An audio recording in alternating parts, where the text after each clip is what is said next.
National Herald ಪ್ರಕರಣಕ್ಕೆ ಸಂಬಂಧಪಟ್ಟಂತೆ DK ಬ್ರದರ್ಸ್ಗೆ notice ಅನ್ನ ಕೊಡಲಾಗಿದೆ. ದೆಹಲಿ ಪೊಲೀಸರು ಈ ನೋಟಿಸ್ ಅನ್ನ ಕೊಟ್ಟಿರೋದು. ಡಿಕೆ ಬ್ರದರ್ಸ್ಗೆ ದೆಹಲಿ ಪೊಲೀಸರ ನೋಟಿಸ್ ಇದು. ಆರ್ಥಿಕ ಅಪರಾಧ ವಿಭಾಗದಿಂದ ನೋಟಿಸ್ ಅನ್ನ ಜಾರಿ ಮಾಡಲಾಗಿದೆ. ಡಿಸೆಂಬರ್ 19ರ ಒಳಗೆ ತನಿಖಾಧಿಕಾರಿಗಳ ಎದುರು ಹಾಜರಾಗಬೇಕು ಅನ್ನುವಂತಹ ಸೂಚನೆಯನ್ನ ನೋಟಿಸ್ನಲ್ಲಿ ನೀಡಲಾಗಿರೋದು. ಎಷ್ಟು ದುಡ್ಡು ನೀಡಿದ್ದೀರಿ, ಯಾವ ಉದ್ದೇಶಕ್ಕೆ ಬಳಕೆಯಾಗಿದೆ, ಹಣಕಾಸು ವ್ಯವಹಾರದ ಬಗ್ಗೆ ವಿವರ ಕೊಡಬೇಕು ಅಂತ ಹೇಳಿ ನೋಟಿಸ್ನಲ್ಲಿ ಉಲ್ಲೇಖ ಮಾಡಲಾಗಿದೆ. ಸೋನಿಯಾ ಗಾಂಧಿ, ರಾಹುಲ್ ಗಾಂಧಿ ವಿರುದ್ಧ ಹೊಸ ಎಫ್ಐಆರ್ ಬೆನ್ನಲ್ಲೇ ಈ ನೋಟಿಸ್ ಅನ್ನ ಡಿಕೆ ಬ್ರದರ್ಸ್ಗೆ ಕೊಡಲಾಗಿದೆ. ನ್ಯಾಷನಲ್ ಹೆರಾಲ್ಡ್ ಪ್ರಕರಣಕ್ಕೆ ಸಂಬಂಧಪಟ್ಟಂತೆ ಡಿಕೆ ಬ್ರದರ್ಸ್ಗೆ ದೆಹಲಿ ಪೊಲೀಸರು ನೋಟಿಸ್ ಅನ್ನ ಕೊಟ್ಟಿದ್ದಾರೆ.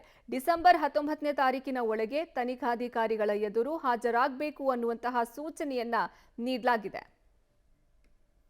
ಈ ಬಗ್ಗೆ ಹೆಚ್ಚಿನ ಮಾಹಿತಿ ನೀಡ್ತಾರೆ ನಮ್ಮ ಪ್ರತಿನಿಧಿ ಶಬೀರ್, ದೂರವಾಣಿ ಸಂಪರ್ಕದಲ್ಲಿ ಜಾಯ್ನ್ ಆಗ್ತಿದ್ದಾರೆ.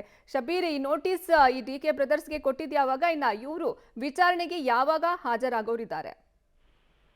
ನೋಡಿ, ಈ ನೋಟಿಸ್ ಇವತ್ತು ಸರ್ವ್ ಮಾಡಲಾಗಿರುವಂತದ್ದು. ಬೆಂಗಳೂರಿನ ನಿವಾಸಕ್ಕೆ ನೋಟಿಸ್ ಅನ್ನ ಕೊಡಲಾಗಿದೆ. ಮುಖ್ಯವಾಗಿ ನ್ಯಾಷನಲ್ ಹೆರಾಲ್ಡ್ ಪ್ರಕರಣಕ್ಕೆ ಸಂಬಂಧಪಟ್ಟಂತೆ ಇತ್ತೀಚೆಗೆ ದೆಹಲಿ ಪೊಲೀಸರ ಆರ್ಥಿಕ ಅಪರಾಧ ವಿಭಾಗ ಒಂದು ಹೊಸ ಎಫ್ಐಆರ್ ಅನ್ನ ದಾಖಲಿಸಿತ್ತು ಮತ್ತೆ ಅದಕ್ಕೆ ಸಂಬಂಧಪಟ್ಟಂತೆ ತನಿಖೆಯನ್ನ ಕೂಡ ಮಾಡ್ತಾ ಇತ್ತು. ಈಗ ಸದ್ಯಕ್ಕೆ ಡಿಕೆ ಶಿವಕುಮಾರ್ ಮತ್ತೆ ಡಿಕೆ ಸುರೇಶ್ ಅವ್ರಿಗೆ ಇಬ್ಬರಿಗೂ ಕೂಡ ನೋಟಿಸ್ ಅನ್ನ ಕೊಟ್ಟಿರುವಂತದ್ದು. ಡಿಸೆಂಬರ್ 19ರ ಒಳಗಾಗಿ ತನಿಖಾಧಿಕಾರಿಗಳ ಮುಂದೆ ಹಾಜರಾಗಬೇಕು ಅಥವಾ ಅದಕ್ಕೆ ಹೊರತಾಗಿ ಆದ್ರೆ ಖುದ್ದು ಹಾಜರಾತಿ ಸಾಧ್ಯವಾಗದಿದ್ರೆ ಅಗತ್ಯ ದಾಖಲೆಗಳನ್ನ ಸಲ್ಲಿಸಬೇಕು ಅನ್ನುವಂತ ನಿಟ್ಟಿನಲ್ಲಿ ಸೂಚನೆಯನ್ನ ಕೊಟ್ಟಿದ್ದಾರೆ.